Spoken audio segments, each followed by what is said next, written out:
এই কালকে যে পড়া দিছিলাম সবচেয়ে বড় দিবস কোনটা সবাই পড়ে আসছো? জি স্যার।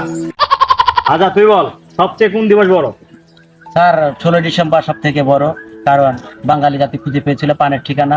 মহান 16 ডিসেম্বর বিজয়ের এই দুই মাস আমি মহান মুক্তিযোদ্ধা এবং সকল শহীদদের প্রতি বিনম্র শ্রদ্ধা করি, তাই আমি মনে করি এই দিবসটাই সব থেকে হ্যাঁ এবার তুই বল সবচেয়ে বড় দিবস কোনটা? স্যার আমি পাবাম 21শে ফেব্রুয়ারি স্যার।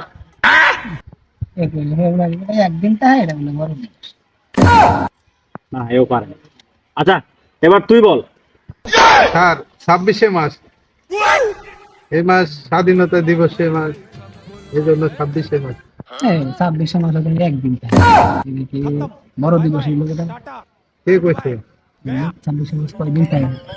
আচ্ছা তুই তো বেশি বড় বড় করলি, এবার তুই বল কি সবচেয়ে বড় দিবস? সবচেয়ে বড় দিবস কোনটা?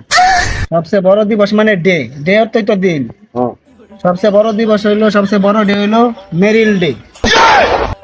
কি এর মেরিল ডে? মেরিল ডে কিভাবে? কারণ শীত 2-3 মাস থাকে আর 2-3 মাসই মেরিল লাগাইন লাগে, তাহলে কি এটা মেরিল ডে কইলাম। শীত যতদিন থাকবে এতদিনই দিবস পালিত হইব। আমরা মিলাই দেখেন। ঠিক